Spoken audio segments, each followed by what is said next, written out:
Hey folks, welcome back to the channel. I'm David Bird with Reality Reimagined. I'm an award-winning photographer and Photoshop artist that specializes in fantasy composite art.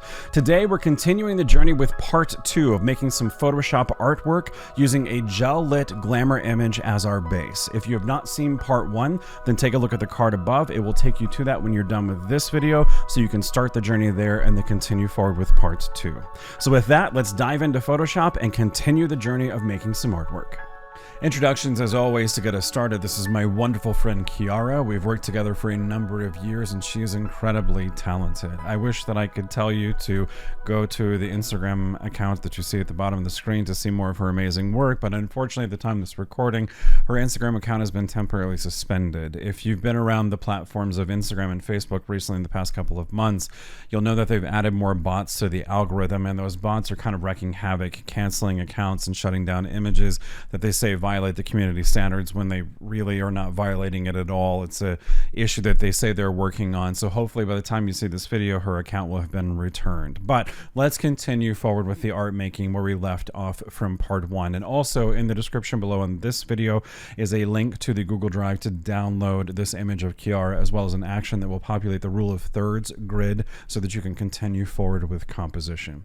So this graphic that's very stylized, this is what we made at the end of part 1. I'm going to go ahead and turn that off so that we can continue forward from a systemic approach to adding to the artwork, starting with beginners and looking at the intermediate users in Photoshop. But before we continue, I do want to talk very briefly about how any of you that are in different genres of photography, weddings, high school seniors, families, pets, potted plants, whatever it may be, you may see a tutorial like this and say, look, I don't do glamour. I don't need to add all these flashy graphics and so forth to my work. I want to implore you to continue your education in Photoshop simply because these graphics, these effects, this art that we're creating is utilizing some basic tools in Photoshop with some basic implicit techniques that can go further than just this genre of photography of gel glamour and gel lighting. I've run a business for 15-ish years, and when we started, we did high school seniors and weddings. When your clients come in, don't underestimate that they have an imagination too, and they may want to collaborate with you to create something truly unique. When you're running a business, you need to be able to find ways to say yes to your clients, yes and, rather than saying, no, I don't know how to do that. So whether it's a bride, a family photo, a pet, or gel glamour, understanding why these things work in Photoshop, understanding these techniques, using the excuse of this artwork to practice, to learn, and expand your own education will only provide you more opportunities to say yes and to your clients in the future. And that's why I'm pushing out these tutorials. So starting back with our basics and our beginners. At this stage of what you know in digital photo editing, maybe you know how to retouch an image using something like frequency separation, dodging and burning, or some third-party programs. You do a little bit of a color grade, whether that's presets in Lightroom or Photoshop. You have a plugin like the Reimagined plugin that I've made, nudge, nudge, wink, wink, or whatever you have. You may deliver the image to your client and say, well, that's good enough at that point. And that's totally fine. Looking at this base image right now of KIARRA without any other special graphics or anything else, this is a fine image. The pose is beautiful. The lighting is great. The retouch has been done.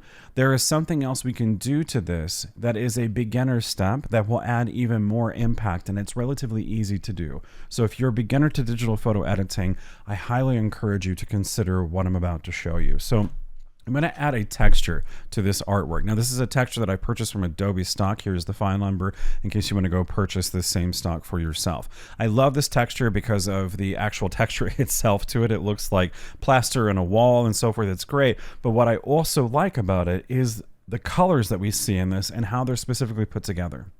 We see a darker tone on the outside, a lighter medium gray, and then a light white center. This is essentially creating a vignette. And a vignette is a wonderful tool to push the audience's focus to your subject so that you have an outer darker perimeter that cascades down to being brighter in the center, and you move that center to wherever your subject is, and that helps the audience be able to connect to them just a little bit faster. and it can create a lot of impact on the art very quickly. So let me demonstrate. I'm going to hit V for the move tool, hold the shift key, and click anywhere in the picture and drag it up to the tab that says Part 1 PSD, which is our working file. Now, because I held shift, no matter where I put my mouse, it's going to drop this new piece of stock precisely into the center of our document that we've been working on. I want to make sure in the layer stack that this new layer that we've brought in, the piece of stock, is going to be moved down to be right above the background layer, but below our graphics, because we're going to be actually working with the graphic to infuse it into this texture and this stock. But since it's here now, it's in the right positioning, but it's on a blending mode of normal, a layer blending mode of normal. We need to tell Photoshop to switch this blending mode to something that will let the background image below interact with it and be able to work with it instead of just being completely blocked by this new layer.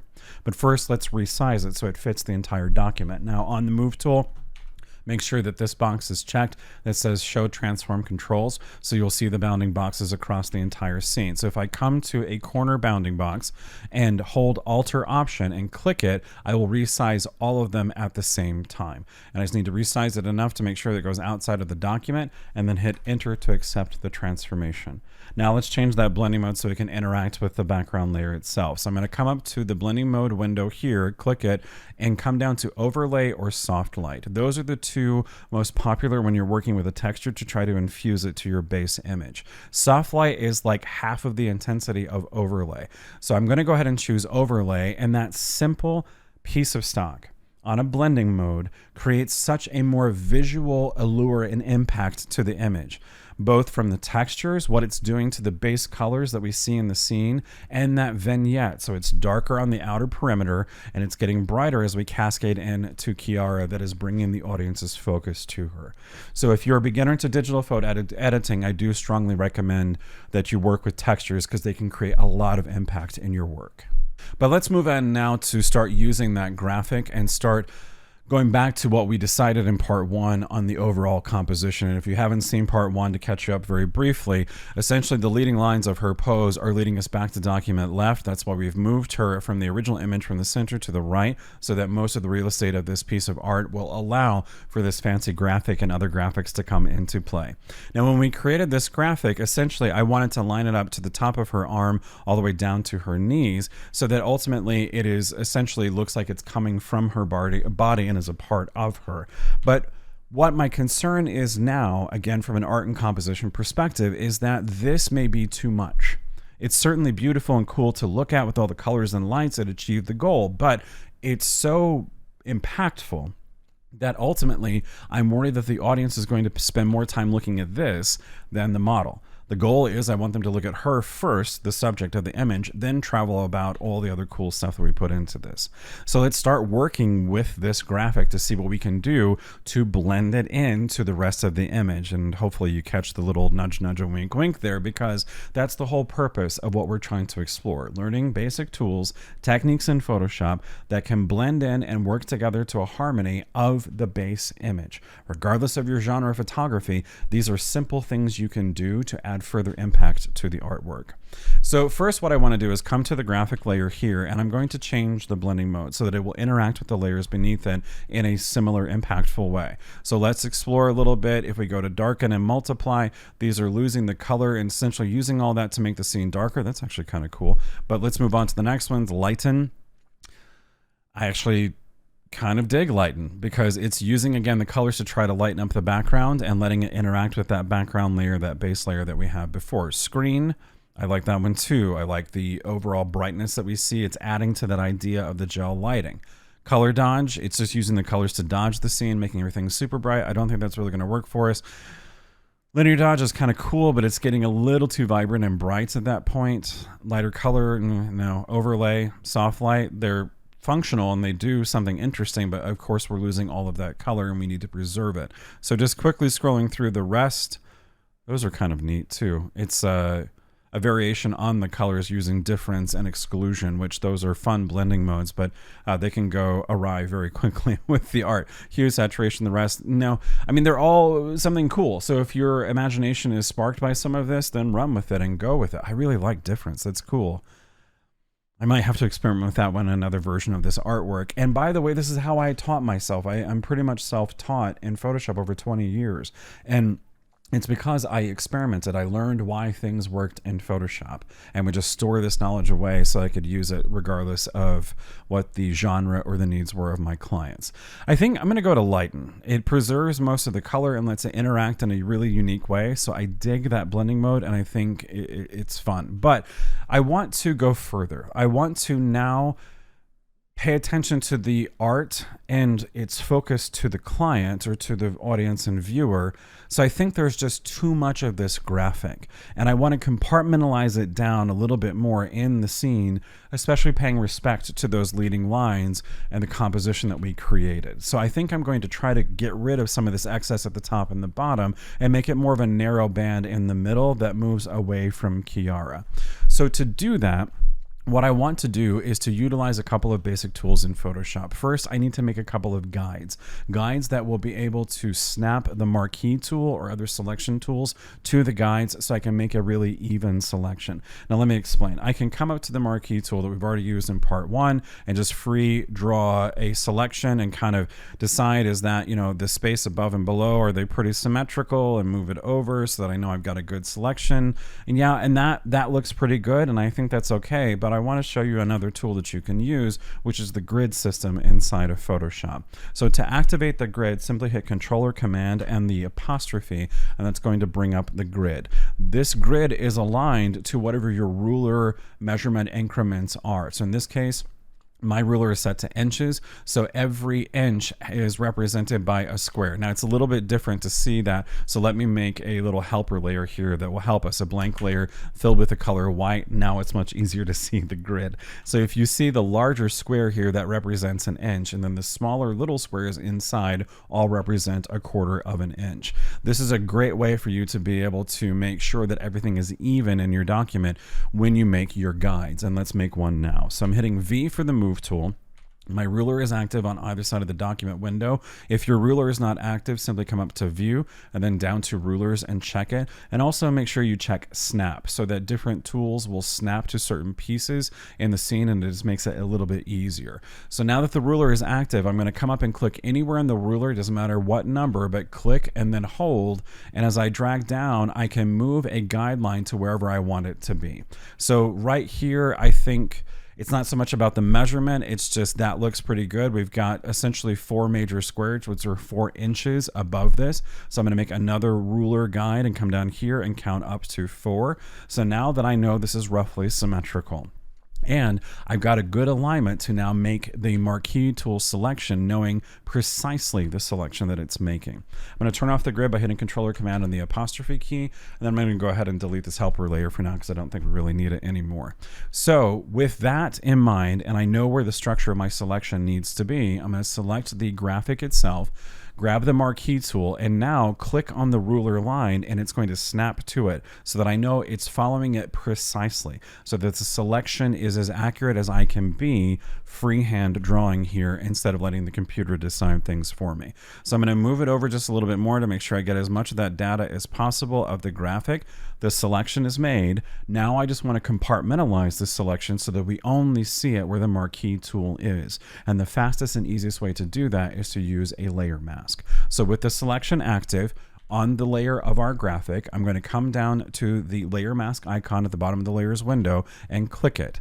Anything in white is being revealed, anything in black is being concealed. So I'm going to go ahead and clear my guides really quickly by coming up to View and then down to Clear Guides. We talked about this in part 1. I've associated all my F keys to functions in Photoshop that I use all the time. So I can just simply hit F12 to do this, and that saves a little bit of time as having to come up and hit View and then navigate down to it. So with the guides gone, we still have the impact of the graphic, but it's not dominating the scene as much as it could.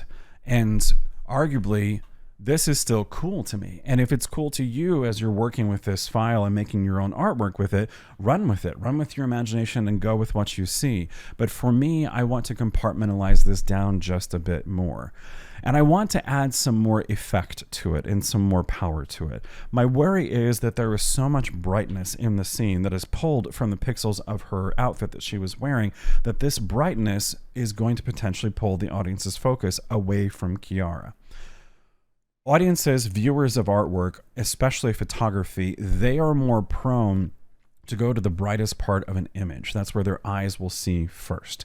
I want their eyes to stay with her before they travel. I certainly want them to look at everything else we're going to add, but I want them to go to her first. With all of this whiteness in the scene, that may cause a problem. So there's a couple of ideas on how to combat this, again, using basic functions inside of Photoshop. First, what I want to do is to use this texture that we put into the scene in the same compartmentalized way that we're doing to the graphic. I want to make a new selection of this texture, make it its own layer so that it will impact and build on top of one another. Let me demonstrate and it should become clear. So I want to essentially have the same selection of the texture layer that we just made for our graphic. And I can easily do that because I have the shape right here with the layer mask. All I have to do is, while this layer of texture is selected, come up to the layer mask and hold down Control Command and click it. That makes that same active selection we made just a moment ago with the marquee tool. And now again, with this layer of texture active, I'm going to hit Control Command and the letter J for duplicate. Now I have a second version of this piece of texture that is only that one area. And it's on a blending mode already of overlay, as the original one was. So we have two pieces of stock that are identical. They haven't moved. They're compounding and building on top of one another. We're only allowing the graphic to be seen with the same space of this texture, and before and after. This is the after, here's the before. See how we're getting just a little bit more dark, interesting texture into the scene and it's standing out. But now from a graphic design perspective, I want to do just a little bit more to let it stand out even further. So with this layer selected, the new one we just made of the texture, I'm going to come down to the FX tab at the bottom of the layers window. Click it, and then I want to, of course you can't see the window because my beautiful face is blocking it, unfortunately, but I'm going to go down and do a stroke, and that's going to add a line on the edge at the top and the bottom. And that line, I can choose its thickness, its size, and what color it can be. So let's go ahead and increase it. Right now it's 1 pixel. Let's increase it to be like 7-8 pixels. That looks pretty good. Right now it's set to a very deep purple. That could work. There is purple in this scene, so we'll leave that for now, but we could assess that artwork decision or that art choice later and change the color if needs be. So it's just helping it to stand out a little bit more, the graphic that we have made. We could add an outer glow to it, a darker outer glow, like a shadow, so that it's building up just a little bit more. But what this is not doing is solving the issue of all of that bright white light in the scene, and that's kind of a problem. So what I want to do now is a little bit more of an advanced technique. It's something I've explored a lot in different videos on the channel, but it has a lot of major impact to it, and it's called Blend If. So I'm going to select the layer of the graphic itself, and I'm going to double click anywhere where there's not a word or a picture or a thumbnail. When I double click on that neutral space, it's going to pull up the layer style window. This is something we just saw a moment ago when we added the stroke to the scene and so forth. But what I want to do now is to come down to this option here called Blend If. And very briefly to explain this, and I'm sure some of you who are watching this have already know this, but to those who don't, here we go. This layer is this layer of the graphic. I can either let the shadows of this layer, the darker tones, start disappearing, or I can let the brighter tones start disappearing, my choice. Or underlying layer, which is everything else beneath this graphic. I can let their shadows come up and through this graphic, or I can let their highlights come up and through the graphic. Now, moving these triangles is going to simply achieve that. So I'm going to grab this layer, the triangles, it's going to represent all the darker tones, and start dragging it to the right. And notice how those darker colors are disappearing to the brighter one, which is the goal, and the brighter one is disappearing, but it's not doing it in a feathered option. It is just doing it very heavy-handedly. I want to feather it, and to feather that, to make it softer, I have to hold Alt Option and split this little triangle. So holding Alt Option, we'll split it and start feathering the overall effect. Now I can slowly move it back and forth until I see, yeah, I like some of that light. I think that looks good. It's balanced enough that we still get some of those overall effects. I dig the scene. I'm just going to move it back just a little bit. I want some of that brighter tone, but not all of it. And then hit OK. And I can go back at any point and change that. It's not a permanent thing that is done to this layer. It is just one of the options that we have chosen to go forward. So recapping, we've made the decision from an art perspective to compartmentalize the graphic, put it into a place where it's not going to pull the audience's focus. We've added a texture to the scene that really helps push the audience's focus to the subject, and then use some intermediate advanced tools like blend if to be able to work with it even further. But all of this comes from a place of asking ourselves the question, what do we see in the art? What do we want the audience to see? Where do we want them to go? And once we make those decisions, we're learning these tools that can achieve that. So again, if you're a photographer that doesn't cover gel glamour and you do weddings, you're learning some tools here now that can help you drive your audience's focus to the bride, to the rings in the shot, or whatever you're doing. And it is these types of tools and techniques in your education of Photoshop that's going to take your art and make a huge significant impact. So let's move into the next section where we're going to add more to the graphics and start adding some more fun and pizzazz and flair to this piece to continue to create graphics in style.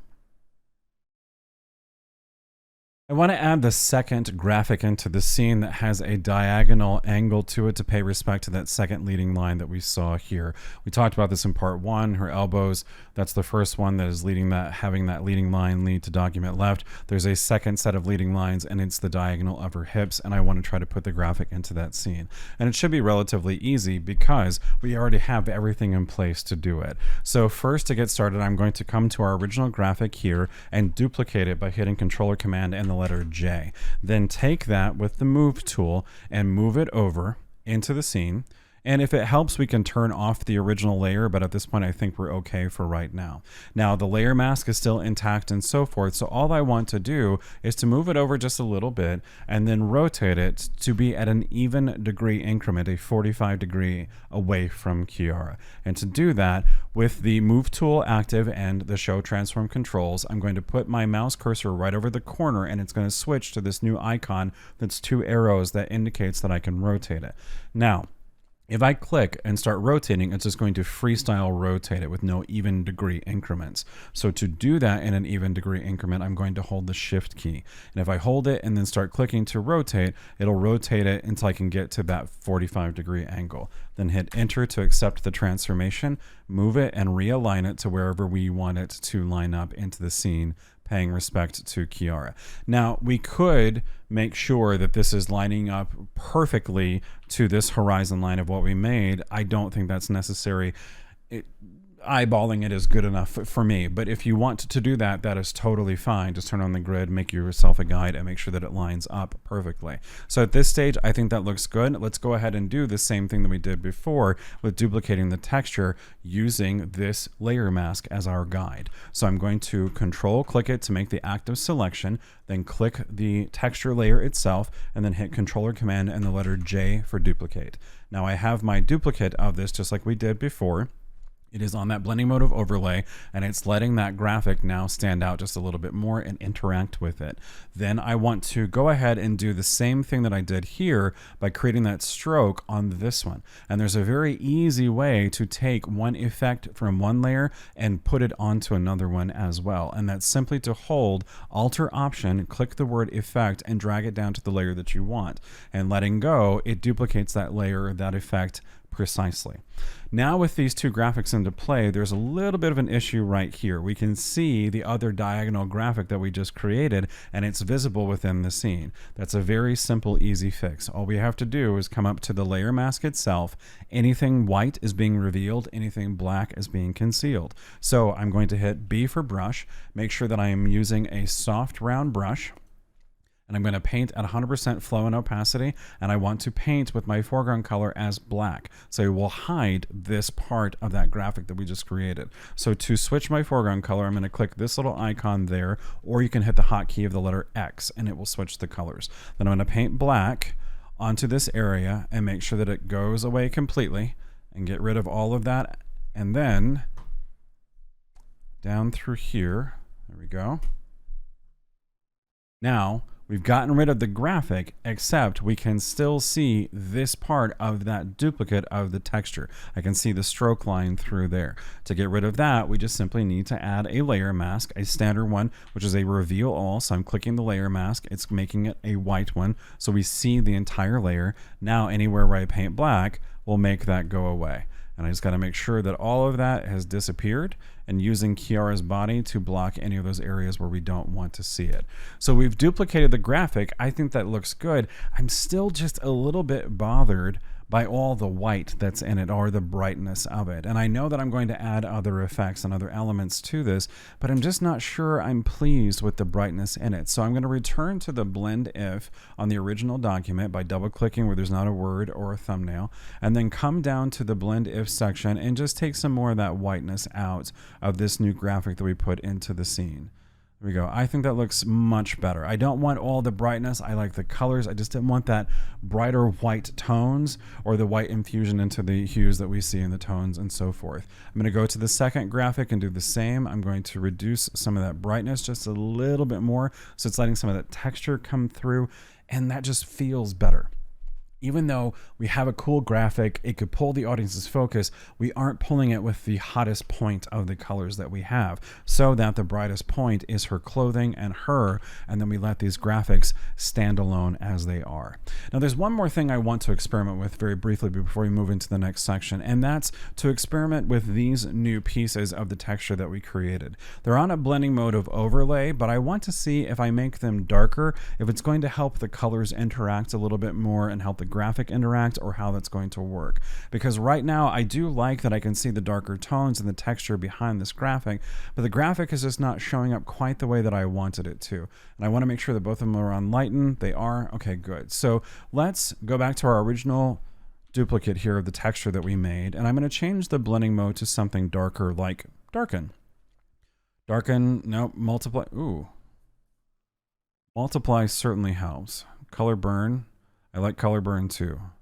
I think color burn might be too intense. Darker color is not going to help us here. Multiply or overlay? Multiply, overlay. Let's go with multiply. I feel like we get more of the streaks here, and that's kind of what was bothering me. Let's go back to overlay really quickly so you can see what I'm talking about. Here on overlay, we're losing a lot of the streaks there in favor of the texture. But if I go back to multiply, we still see the texture through it. It's darker. We see some more of those streaks. I like that. Let's go ahead and change this one to multiply as well. Yeah, I think that helps us out quite a bit because it gives us a little bit more of a darker neutral base in this compartmentalization of the graphics that we made and lets us see more of the graphic in its entirety. So I think that's totally fine. Yeah, I like that a lot. And a recommendation that I have as you're working and making design choices, this is something I do all the time in my work, whether I'm retouching or creating complex graphics like this or full composites. I will often take a short break, 3 or 4 minutes. I go make some more coffee, I read some email, and then I come back to the image because I'm refreshing my eyes.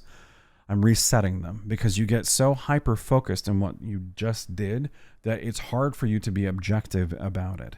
If you can take a few minutes break and then come back and look at the art, you have a better set of eyes to make good artistic judgments about the entire piece. So now that we've duplicated that, I think we're well onto our way. What I want to do now is to start using some brushes that I've created to add some specialty elements to this that give it more of a cool, stylized, storytelling, fun, cyberpunk, gel, glamour, fun thing to, as I've said fun like 15 times. So let's move forward into the next section and start using some brushes to add some cool elements to this scene.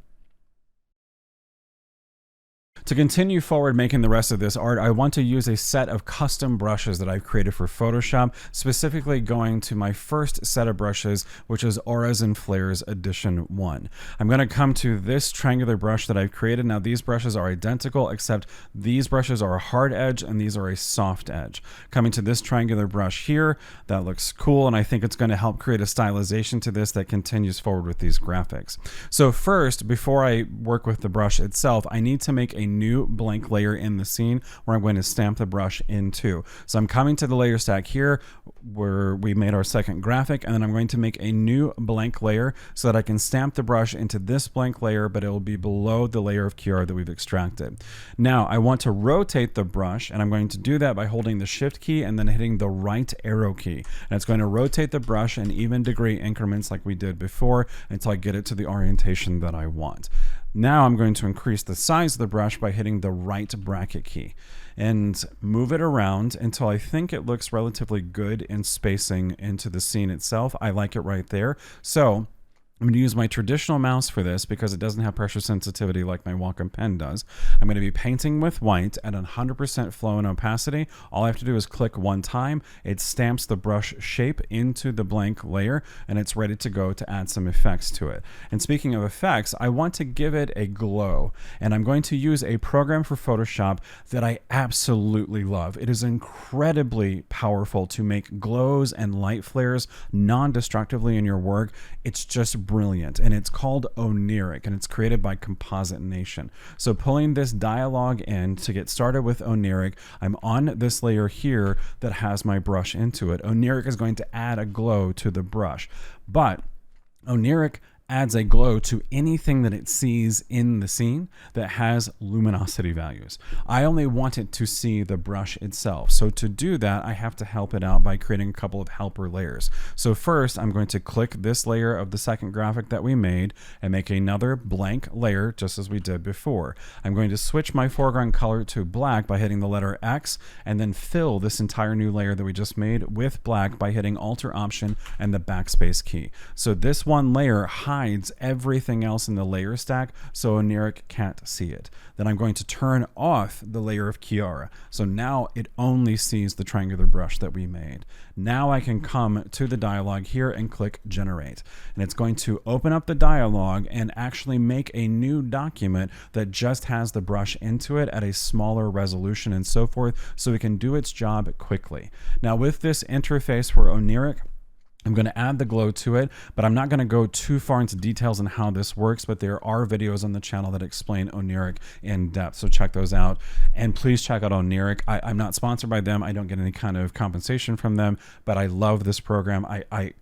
I suggest it to everybody because it's just wonderful in how it makes glows. So go to compositenation.com. There will be a link in the description below. So I'm going to reduce the radius just a little bit. I don't want the glow to be too big outside of the triangle itself. Increase the threshold so it's a little bit brighter. And then I'm going to give it a colorization, and this is where I'm going to have to make a kind of a critical choice. What color do I choose? So I think I'm going to go with teal for this one and work that into the scene. For anybody who follows me on Facebook, thank you for your suggestions a few days ago on what version of the image I should work with. I did settle on blue, but I love teal. Blue is my favorite color. Teal's right behind it, and this is ultimately a way to work that in. So I'm increasing the teal just a little bit more back toward those greens. I think that looks pretty good. Let's increase the saturation of it so it's full power. And let's go ahead and give it just a little bit more threshold to have it see just a touch more, and then maybe just a little bit more exposure so it's just a touch brighter across the entire. That might be a little too much. I want it to have that neon kind of feeling, but I don't want it to be too extravagant in exposure, so let's pull it back down just a little bit more. And I think that's good enough. So I'm going to go ahead and hit save, and now it's going to push this back out. Thank you, GeForce, for letting me know that I just have to hit Alt-Z to use experience and in-game overlay. I love the little helpful things that happen in your computer while you're trying to record YouTube videos. So Oniric generated the entire effect, and now we're back into our proper document. It has made the glow its own layer at the top of the layer stack. So what I want to do is to now move this layer and position it down right below KIARRA. Then I'm going to turn off this layer, which is the initial layer that we painted the triangle into, and that's going to change the effect of how we see this just a little bit more. So if you look at the graphic, when I turn this off, the whitening just lessens just a little bit. Sometimes you can leave that on if you like it. I prefer to turn it off just because I don't want it to be too overly bright. Then I'm going to turn off that helper layer, so now we see KIARRA and all the other graphics that we've worked with. Seeing KIARRA right now is the original image at the base of the document. Let's turn on that top layer of her. This is why I went through the process of extracting her in part 1, so we can build these graphics around her, in front of her, behind her, and help her interact with the entire scene. But now let's add another brush to this and continue forward. So I'm going to go ahead and delete this one blank layer where we did the triangle brush. Turn on our black layer, make a new blank layer that we'll put another shape into. This time let's do a circle, because I think the circle and the triangle work really kind of cool.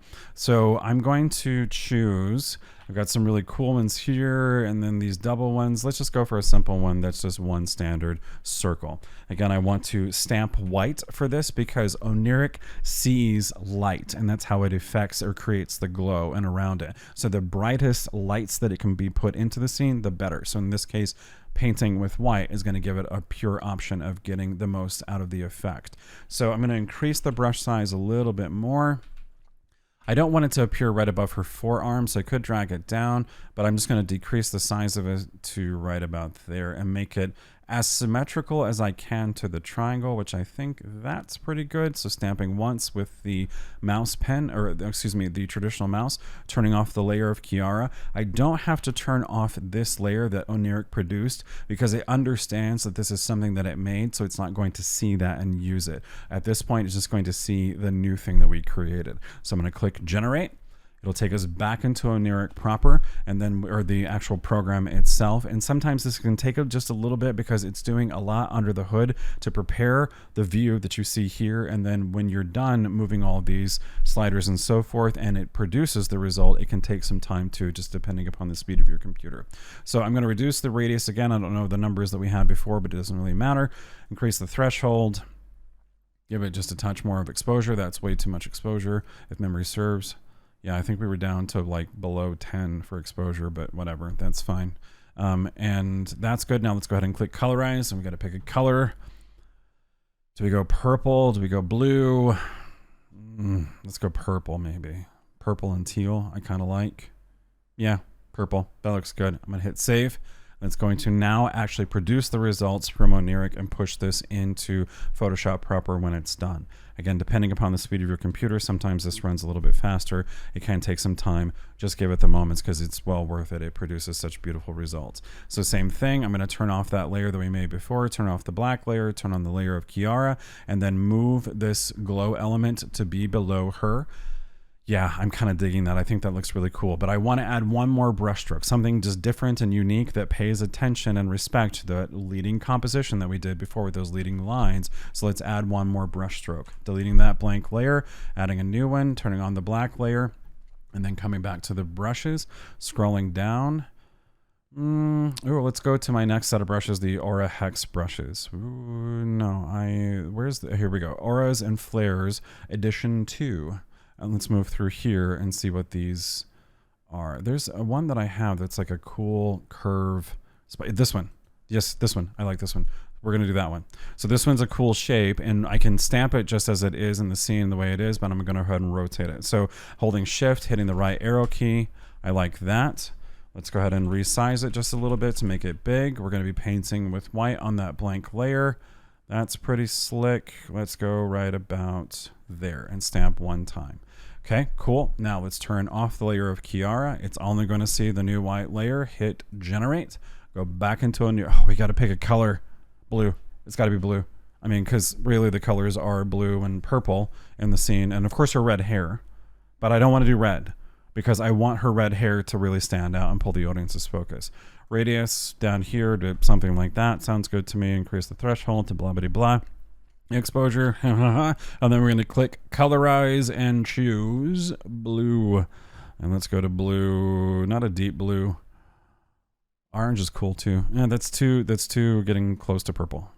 Let's go more. There we go. I like that blue. That looks good. Hit save. Go back into the Photoshop propers and see how these effects stack up. And spoilers, if you've seen the thumbnail when I made the proof of this to make sure that this would be a good tutorial, it stacks up pretty well. So let's go ahead and move that graphic down, turn on the layer of KIARRA, turn off these two layers. There.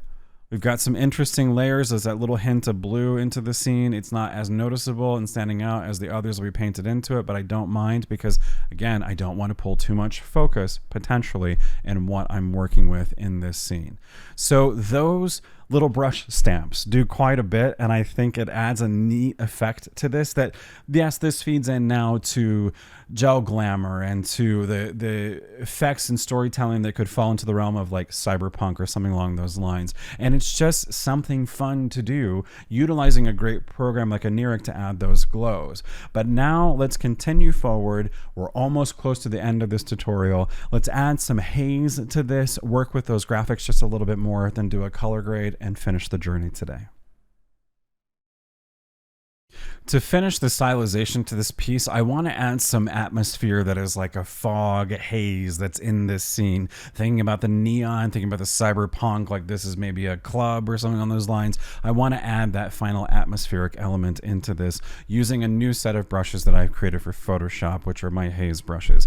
I've made some of these in the past. I've had a lot of fun using them for a variety of things besides just doing haze. I use them on layer masks to paint, to do all kinds of stuff, and I finally completed this set and made them available on the website. So coming to the top of the layer stack of KIARRA, I'm going to make a new blank layer, and I want to fill this layer with the color black and change the blending mode to screen. The blending mode of screen will tell Photoshop to ignore the color black, and this is one of the best ways to build in effects to your artwork, whether it be haze and fog, or you're trying to do fire or particles along those lines, or you have a piece of stock that has, let's say, fire in it, and you'll see a lot of black along your outer perimeter. Just simply drop it into your scene, change the blending mode to screen, and Photoshop will ignore all the black within it, but leave all those other colors, so thus you see the fire or whatever the effect is. So with this blank layer set to black, I'm going to come up to my brushes and come down to the haze brushes and grab, let's start with this one, the third haze brush. Now, there are 8 brushes, but there's a total of 16 in this pack. The 8 brushes on the left are just as they are in shape and orientation and size. The brushes on the right are identical, except every single time you click your mouse, it will rotate the brush a little bit and change its size just a little bit. So let's grab this haze brush.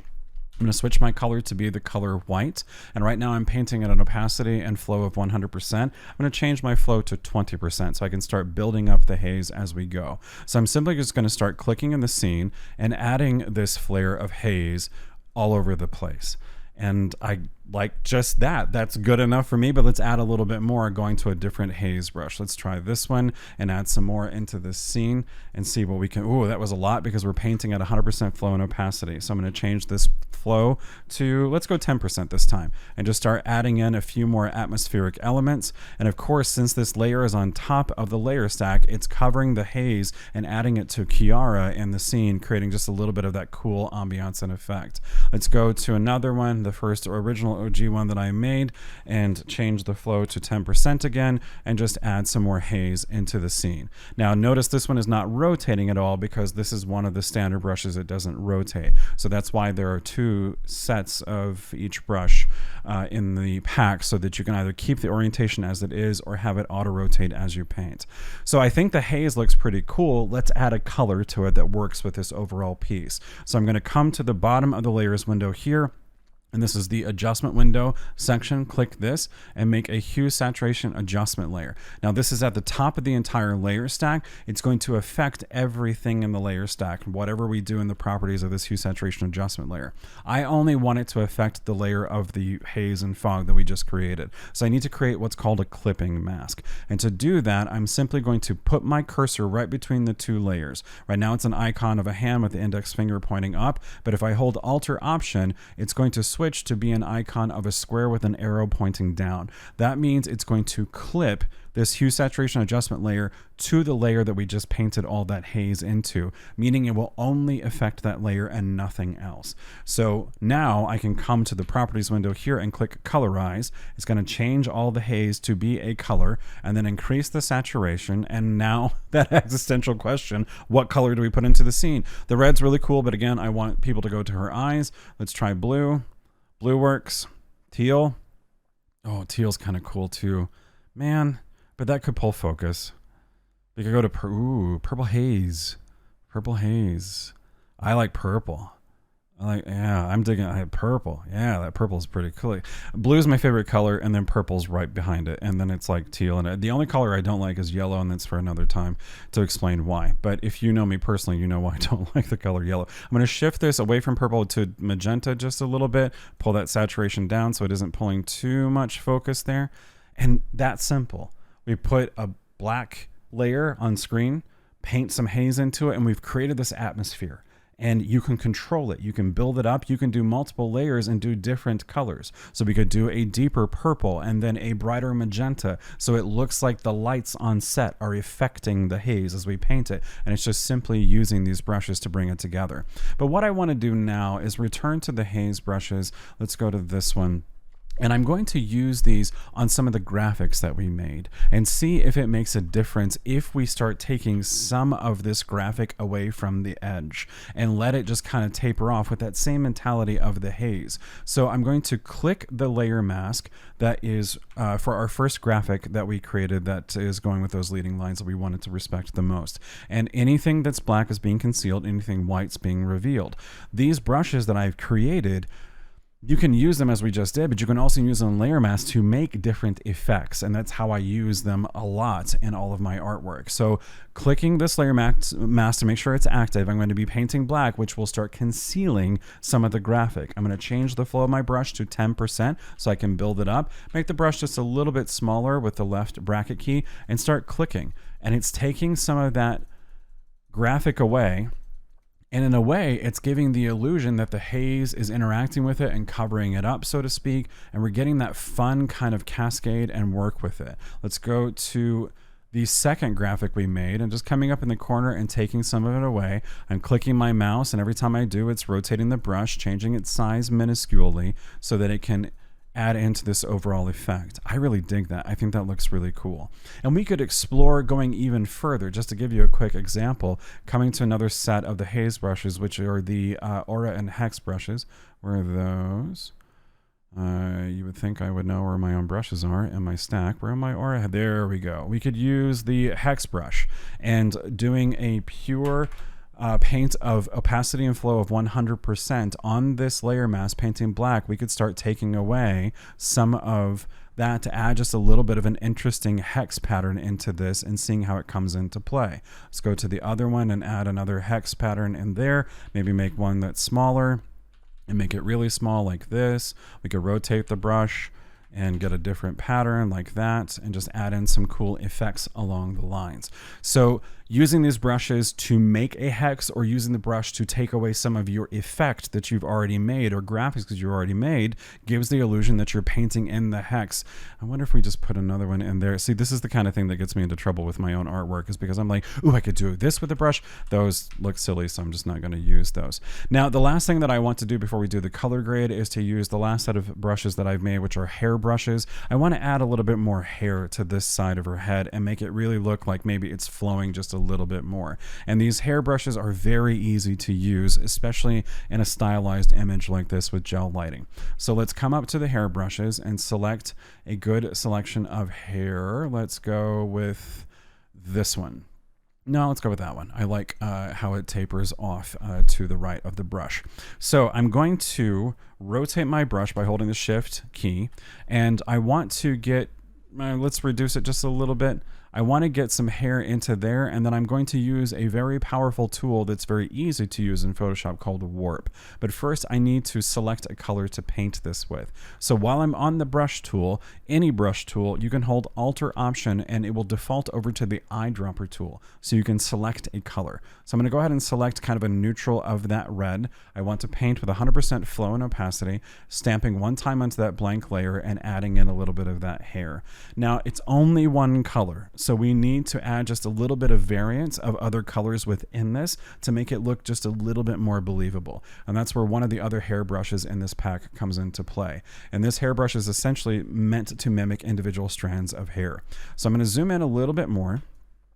And then I'm going to control click the layer that we just stamped the hair into. And by control clicking it, we're making an active selection so that when I start painting, it will only stay inside the selection. Thus, it will only stay inside the hair that we just brushed into this scene. So I'm going to hold Alt or Option, sample a little bit of a brighter red, make my brush just a little bit smaller, change my flow to like 30% and just make a couple of little strokes. That 30% is too much. Let's go to 10% and just build it. I just want little effects to come into this to make it feel like there's different strokes of hair that's working in this scene. I can rotate the brush so that the strands go with the overall flow of what we've just created and kind of curve my pen down and then choose a darker tone now and just paint in some more hair to make it look believable and realistic and work with it and continue to build it up. I'm going to hit Controller Command and letter D for deselect, and before and after, before and after. Just adding in a little bit more of that flare, and I can continue to use the other hair brushes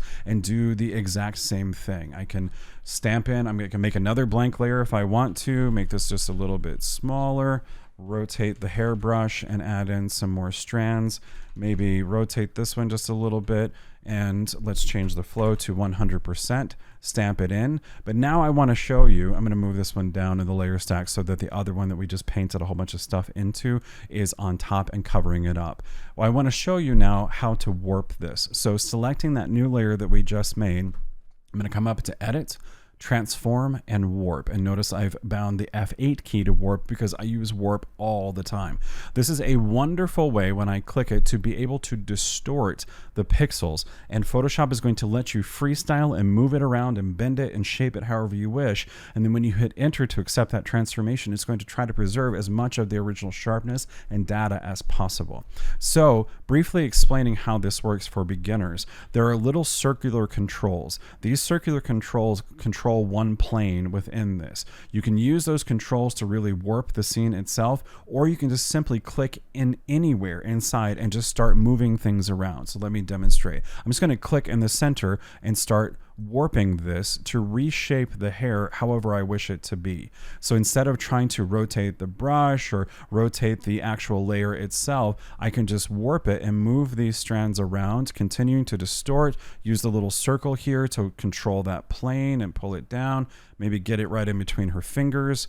Okay, that looks good, and then hit enter to accept the transformation. I'm back to my big hairbrush. Let's go to the individual strands, control click so that we've made a selection where we can only paint inside of that. Reduce the size of this brush significantly, change the flow to 10%, and just paint in some new strands. Let's go to 5% and just make this a little more believable across the scene and get this worked into it and painting those little strands, make some different curves, grab a darker tone, do a little bit of blending, and no one should be the wiser. Control or Command letter D to deselect, zooming back out. We've worked in and got these interesting cool strands of hair. If it's too much, delete it and start over. Do something different. Warp it again. I'm going to hit F8 to warp it and move it around a little bit more. Maybe pull this one down just a touch more like that. Pull this one in. Ooh, I like that. I like how they're kind of cascading in a weird way, and hit enter. And we've made more spectacular interest with that hairbrush and building it into the scene, just like we did with the Haze brushes, the Hex brushes, and so forth. We're just working to create this very stylized, interesting piece. And again, for your own education, using this example in this tutorial, imagine a bride and adding more hair to the scene, or a high school senior, or just a classic portrait, boudoir, maternity. There's so much you can do with creativity in Photoshop. It's just truly limitless. But now let's finish up this tutorial by doing a quick color grade and using my Reimagined plugin that I talked about earlier. So I'm coming to the top of the layer stack, and I'm going to make a composite layer of everything by hitting Control, Alt, Shift, and E for everything, or Command, Option, Shift, and E on a Mac. This one composite layer reflects all of the active layers in this document. Now with that layer active, I'm going to right click anywhere where there's not a word or a thumbnail and come down to duplicate layer. That'll bring up the duplicate layer window, and what I want to do is to make this duplicate a new document. Right now it's just going to literally duplicate it and say it's layer 8 copy, as if we hit Control or Command and the letter J, and duplicate it in our existing document, Part 1 PSD. I want to make a new document and have it be layer 1 inside of it. So I hit OK, and now we have a new Untitled 2 document that is a composite layer of everything. I'm going to go ahead and flatten this and then run the Reimagined plugin. This is an art plugin for Photoshop that creates the basis of all of my color grading that I have used for 10 plus years, going on the fundamentals of Photoshop, which are color, luminosity, and detail. So what I want to do is actually experiment, because I haven't done this part when I built everything for the tutorial. So let's start with style number 2. It's purple and orange. Let's see what happens. So clicking it, it creates the color grade itself. That's actually kind of cool. I really like that. But I can try the other ones very easily. So I can just click style 1. It's going to go ahead and delete the previous ones that it made and make the new ones for you to see. I like style 1 too. That blue and orange really works into this scene. Let's go to teal and orange, which is style 4. That one's a little too dark. Let's go style 3. That one is a little lighter. I kind of dig the darkness to it a little bit, and we could work with it in post-production to see what else we could do with this, but I'm digging style 1 and style 2. So let's do style 1 one more time.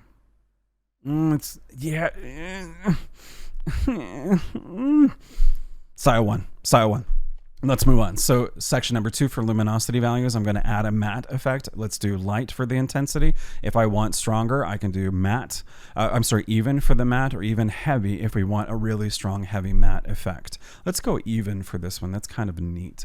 And then let's do a contrast adjustment. So we're doing light. Now the light is pretty strong at this point, but the beauty of this is that Reimagined is populating the layers that you need that you then can specify to the artwork itself instead of it being a one-click solution. It provides you the tools that you, the human, can then take the artwork even further. So at this stage, I'm going to double-click this brightness contrast adjustment layer and reduce the brightness. It's at 15. Let's take it down to 5. And let's bring the contrast up just a little bit more. And that contrast is going to undo a little bit of the effect of the matte, and I'm okay with that.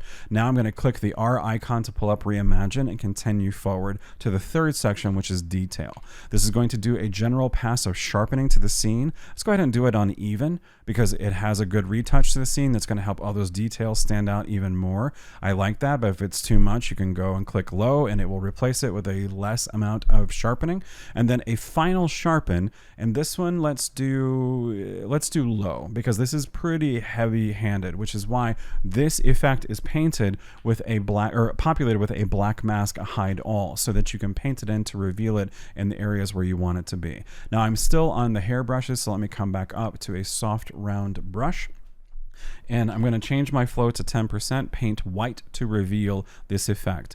Now typically with this final step in Reimagined, I only paint in this super sharpening over the eyes, the nostrils, and the lips of a human subject, and letting those elements of their face stand out in the overall scene.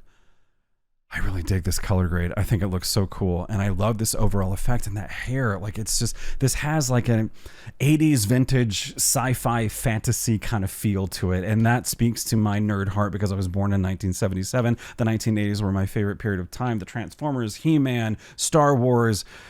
Oh, it's just so much fun and it's so cool and I dig it. So the last thing I want to do is something that I always do and add a further vignette to the scene to drive the audience's focus to KIARRA. So to make a vignette, and my favorite way of doing it is to come down to the adjustment windows and make a solid color adjustment layer.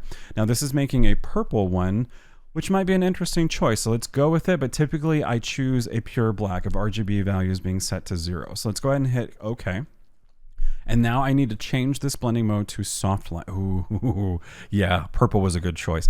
All right, so with soft light, it's making the scene entirely dark. It has its own white reveal mask. We just need to now start painting black to take away this darkness to create the vignette. I'm going to use the gradient tool in Photoshop to do that. I could use the brush, just the basic soft round brush, and start painting it by hand, but I like to use the gradient tool for this. So I'm gonna hit G for the gradient tool, and then I need to select the radial gradient, which will make a circle, and then I need to tell Photoshop what kind of gradient I want it to do. So I'm coming to basics, and this middle one, it's kind of hard to see because my foreground color is set to white. So let me undo that by resetting my foreground and background colors by hitting the letter D to reset them. Then I'm gonna hit the letter X to make my foreground color black, so it'll make it easier to see these gradients. Now G for the gradient tool, coming up here, this middle gradient is saying take the foreground color to transparency.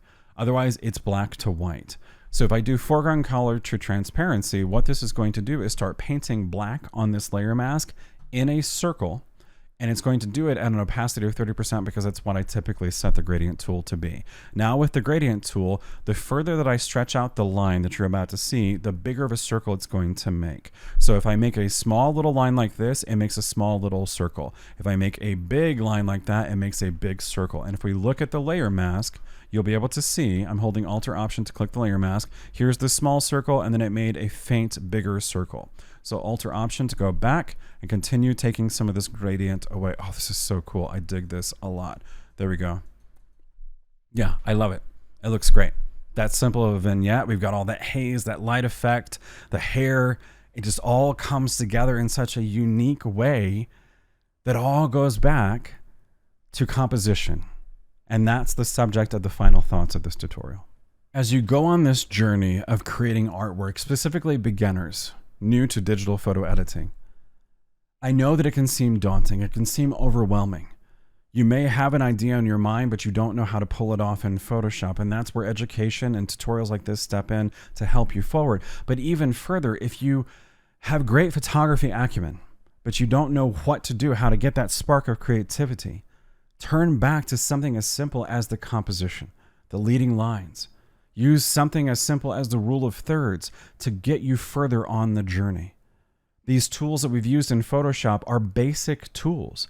They're not overly complex. The only really overly complex thing we used in Photoshop in these tutorials was Oniric, and that's incredibly user-friendly and incredibly powerful. I know that the feelings can be overwhelming, the fear that you don't want to fail, but that's how you learn. I promise you, if you spend just a little bit of time every week, soon your artwork will far surpass mine, and you'll be well into your way of making an incredible journey in art, photography, and in Photoshop. If you want to get access to those brushes, then please go to my main website, realityreimagined.com. There's a link in the description below.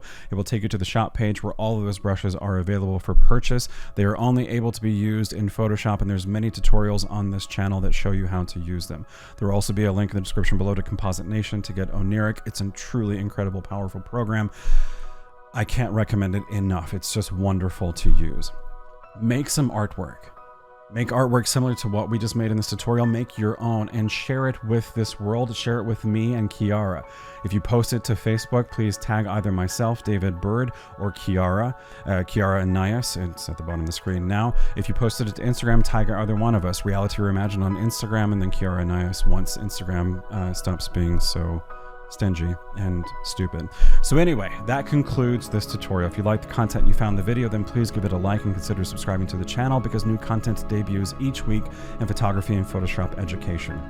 When you subscribe, make sure to hit the bell icon so you'll be notified of that new content when you return to the YouTubes. Thanks for watching today, and until next time, I'll see you out there in the world of Photoshop.